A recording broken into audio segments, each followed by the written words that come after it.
Welcome to episode number 98 of the Blitz Take. I'm here with 2025 NFL Draft Prospect from NCA&T University, Justin Fomby, to get to know his story of how he became to where he's at today and more. So welcome. I appreciate you for having me. Thank you. Thank you.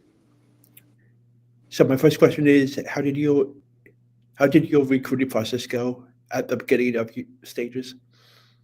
Yeah, so it was a crazy story. You know, I was blessed to receive a 3-star rating, but that kind of came late in my early recruiting process. I was a late bloomer in the sense that I didn't even start until my senior year of high school, and I ended up having to make a school switch based on some circumstances. But you know, uh, Coach Todd Wofford, that was my coach at the time at Central Gwinnett High School.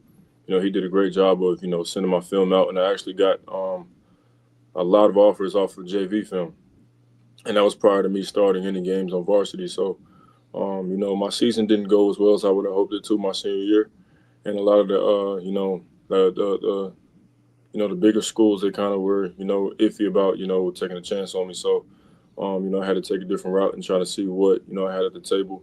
And late in the recruiting process, the University of Northern Iowa was a school that believed in me and still gave me opportunity, a full ride scholarship, everything. So for me, it was about opportunity.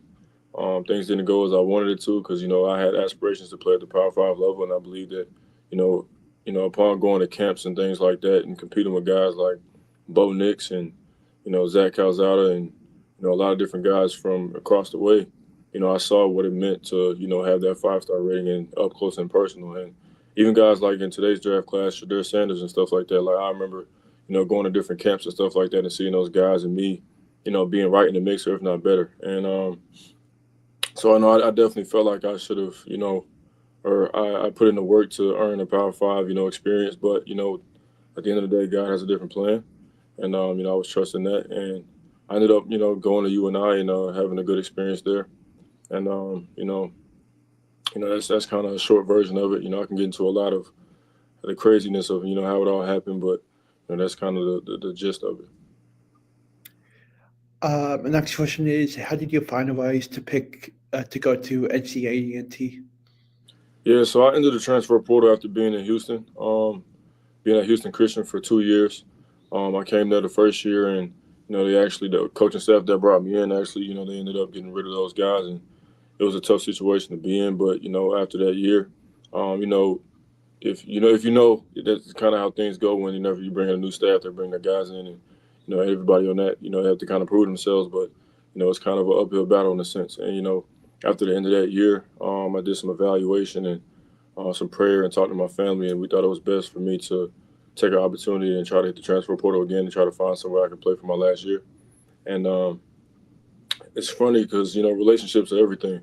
And there was Coach Bankins. He was a guy that I had talked to when I was getting recruited in high school, and he was at Old Dominion at the time. And we had some dialogue here and there about me going up there and trying to play for them. And throughout that process, but like I said, relationships are everything. And it ended up being a situation where he hit me up, and I had one of my guys that I'm really cool with as far as like a mentor type of situation. His name is William Lee. He reached out to the program and kind of just vouched for me in a sense and let them know that I was somebody that had good character and somebody that should take a chance on. And I got in contact with him. I talked to him. I after that, it was really just taking a visit. I went there. I saw the atmosphere. I saw the family, and I fell in love with everything. So I definitely made that decision. I definitely wish I would have been there sooner. I wish I had a couple of years before just my last year, but it was definitely something that I'm glad I did, and I'm standing here today because of. How is it like playing at the D1 level? Yeah, it's competitive. It's definitely competitive. You have to be on your A game. I think a lot of times, um, I think every level is competitive, but the D1 level, you find guys that are like minded for the most part, and guys that are talented for the most part, and you have to put in the work, do the extra to be successful in that space. And I'm blessed to say that I played Division One my whole entire career, and I'm glad to say that I did. But that experience, you go against top competition, day in and day out at any level, whether it's the FCS level, whether it's the Power Five level or G5 level. You get quality play and quality comp, and even going against a guy like Jalen Hunt at HCU, that was a guy that got drafted to the Eagles in the third round and still playing in the playoffs right now. And just having the opportunity to play against guys like that um, it sharpens you. And iron sharpens iron is one of the phrases that we used a lot this past season. And we being at that D1 level, it exposes you to different things that you wouldn't necessarily get against good comp that you might not get at the lower level. So it's definitely a blessing, and I definitely don't take that for granted. Uh, do you still keep in touch with Jadix? Yeah, it's my guy. We're not the closest, but I definitely have a good relationship with him.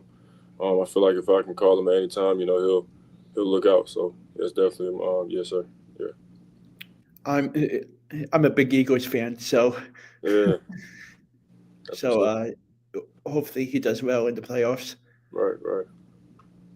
My next question is, who in your family do you look up to and why? It's got to be my dad. Yeah, my pops. He's definitely paved the way, and he made a lot of sacrifices for me and our family to put ourselves in a position to be successful. He's been working for as long as I can remember to provide for us and help us, and that's really a lot of the reason why I do this is to retire him and tell him to stop working because he's been working for a while and did a lot of things that put me specifically in a position to be successful and made a lot of sacrifices that otherwise wouldn't have been made. And he's definitely somebody that carries himself the right way and follows the example of Christ, and that's something I look for as well, and that I live out. And he's definitely an example of what a man should be, and that's definitely that's my guy. So What is a typical day like for you on game days? yeah, on game days, following the schedule and just staying level headed. That's one of the main things that you have to do as a quarterback, is you have to be consistent as far as your preparation and stuff like that. So, I'll play some tunes. Make sure I'm early. Wake up in the morning, um, early, make sure I just get my juices flowing and get things my mind ready to go. A lot of my preparation is the night before, and I like game day. I kind of like to stay. If you're not prepared before game day, I feel like you're not prepared. So I kind of do a lot of my call checks and my play calls and adjustments and different looks and stuff like that before the game, the night before. But on game day specifically, it's more about just staying relaxed, staying ready, getting in a flow state mindset, being able to, just be smooth. I like being smooth. That's my mojo, and just making sure I stay in that place, stay hydrated is the main thing. When I get to the stadium, I do my regimen as far as my warm ups, as far as getting with my guys and working some of the routes that we're going to run during that game. Talking through different looks throughout the that time frame, and just getting prepared to go to battle. I like to listen to music. That's my thing. And when that clock is zero, we kick that ball off. I'm ready to go. What current or former NFL player do you compare yourself to? Yeah, so I see. I wouldn't necessarily compare myself to these guys, but definitely something that I can see that I take away from them. Comparisons that I have gotten is Jared Goff. He's a guy that is more into the details of the game when it comes to defensive recognition, understanding structure, and understand the playbook very well, understand the dynamics of situational football, and a guy that can move, but he's more relying on his arm because he's a talented guy in that aspect. I also would say a guy that recently has been balling and playing good football is Jordan Love.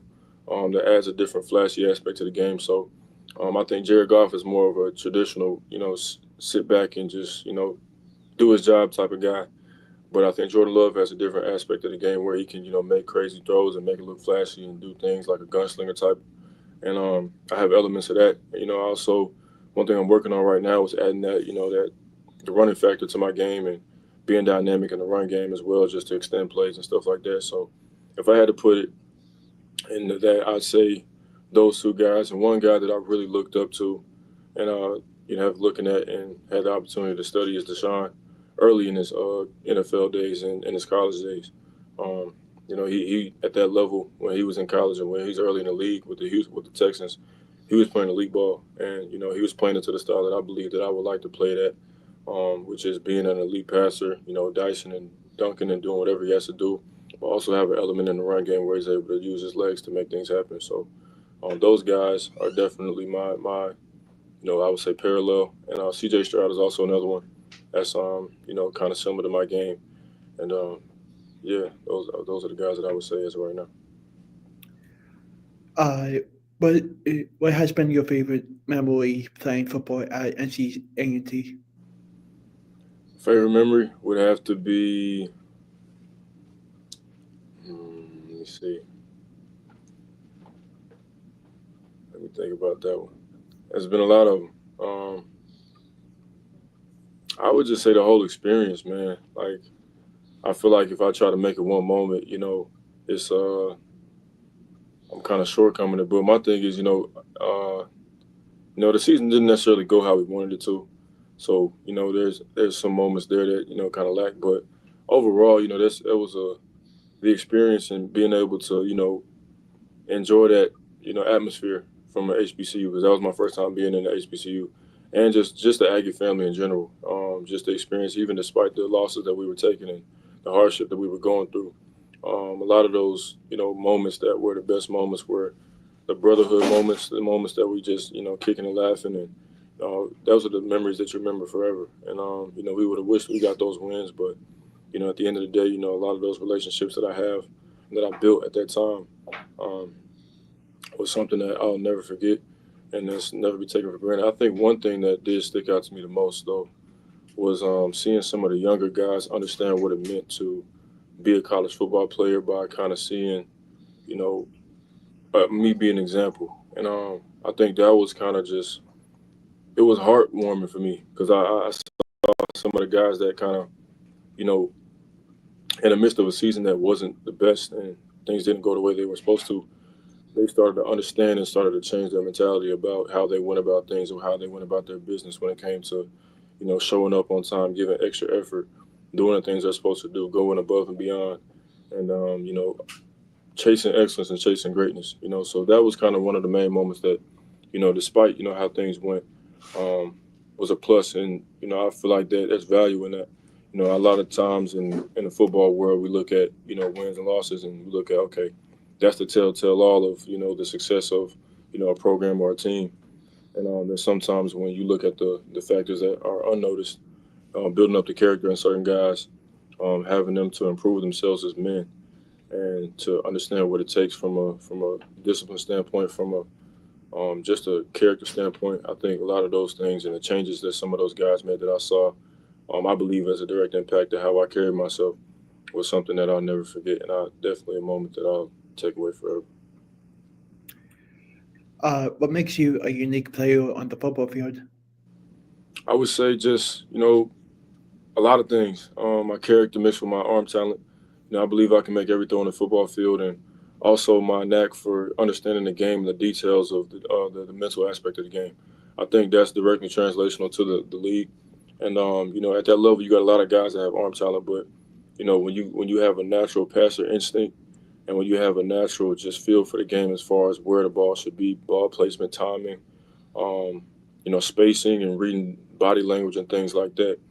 Um, those are things that can't be taught, and I believe that I have those things, and I've seen them come to fruition, and in a lot of different moments where early on, just when you look at how guys are when they're younger and how they develop, I feel like I had that when I was a youngin', and as I progress, I've been able to steward that, and you know I still have ways to go and ways to learn, and I still have some stuff to improve on and stuff to get better at, but I feel like that in itself, and just the way I carry myself when it comes to being a professional, I think that there's a level of standard that you have to hold yourself to from a day-to-day thing, and especially at the quarterback position, it's not just a football thing; it's a life thing.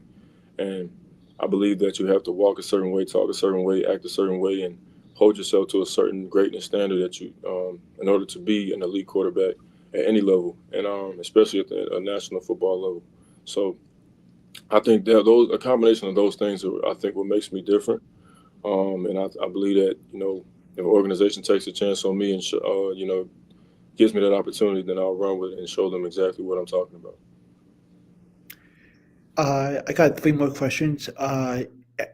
How many hours a day do you take the time to watch film? Yeah, shoot, probably all of it. Yeah, I'm just joking, but I'm definitely a film junkie. Um, I look at probably 4 to 5 hours a day during the season, and that's definitely something that um, I definitely try to do because it's essential to the game. There's a lot of different things that you have to look at to be prepared for the game, and I'm a big critique. I know I'm an analytic and a critique at the same time, and I think at this position that I play, you have to, because there's so many different things you should look for. For example, like coverage, techniques like from backers, different percentages of different coverages in situational football. From just a holistic standpoint, just looking at situational football in general, personnel adjustments, alignments, depths. There's so many intricate things that you have to look at as a quarterback, and if you don't put in the time to look at it, you'll definitely be lost out there when it comes to game day. But the biggest thing is getting an advantage before you get out there, and that's one thing that I feel like is a part of my game that I try to do is to know what's happening before it happens. And that comes from a lot of film study. You have to put in the hours, and you have to kind of just be a sponge and know exactly what you're looking for. And I've been blessed over the years I've been in college to understand what it is that I'm looking for, and execute that on Saturdays. So What do you like to do in your free time? free time, I like to make music, man. That's my bread and butter. Like I mentioned earlier, music is my thing. I definitely um, that's definitely my go-to. I go by Fombo. I'm actually an artist, so um, I do a little rap, sing a little bit. So I'm actually pretty good at it. I actually don't suck, but yeah, it's on all platforms and stuff like that. But yeah, that's definitely my thing. And outside of that, it's ball. At school, obviously, taking care of my schoolwork and doing the things I got to do in that regard. But you know, football, music, and God, football, music, family, and school. So that's me. My last question is, if you could have dinner with any current NFL player, who would it be, and where would you two go? Oh man, that's a great question. You said if I had to pair with a player to go somewhere. Yeah, it can be That's uh, tough. it can be a player that plays now or in the past. Also, so if I could play with somebody, like okay, Uh, that's because like I was the question was, if you could have dinner with any current player. okay. Okay, and the current player.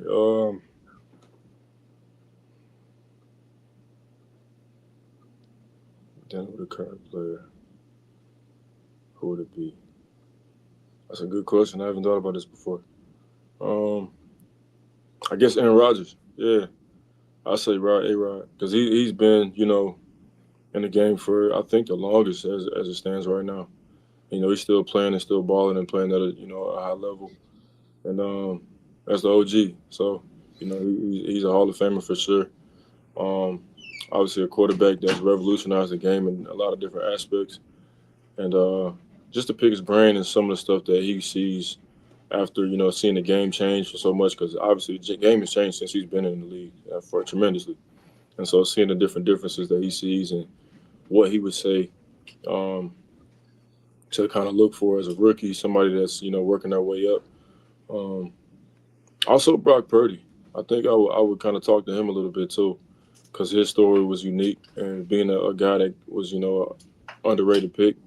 Obviously, he got drafted, but having to work his way up and kind of find his way through the ranks.